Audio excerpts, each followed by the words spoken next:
Welcome to my channel SS creation. आज हम इस वीडियो में एक बुक अनबॉक्सिंग करने जा रहे हैं जो मैंने अमेज़न पर ऑर्डर किया था। तो हम अभी इसको दिखा रहे हैं। ये रहा, मेरा कुछ इंफॉर्मेशन दिया हुआ है, शिपिंग एड्रेस, यहाँ पर मेरा नाम लिखा हुआ है, यहाँ पर नियर, और यहाँ पर देख लीजिए ये रहा। हम अभी इसको अनबॉक्सिंग करने जा रहे हैं, सो वीडियो के अंत तक बने रहिएगा। मैं इस वीडियो में कैसे अमेज़न पर बुक्स ऑर्डर करते हैं उसको भी दिखाएंगे, तो वीडियो के अंत तक बने रहिएगा। ये रहा अनबॉक्सिंग।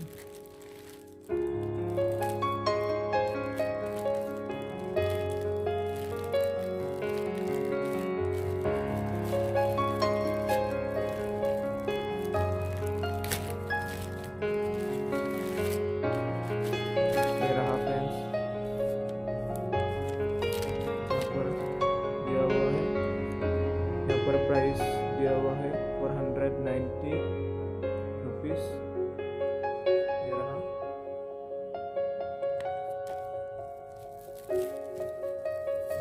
ये रहा मेरा ऑर्डर किया हुआ books, mathematical physics, writer S संड and H K Das and D R Rama Verma.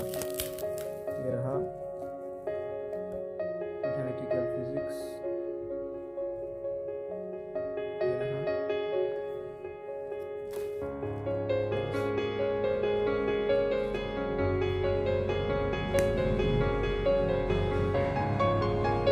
यहाँ पर इसका एक्चुअल प्राइस दिया हुआ है 475, लेकिन यहाँ पर 490 रुपीज़ दिया है क्योंकि यहाँ पर शिपिंग एड्रेस, शिपिंग और पैकेजिंग के देते हैं शर्ट्स। ये रहा मेरा unboxing video. So thank you for watching guys.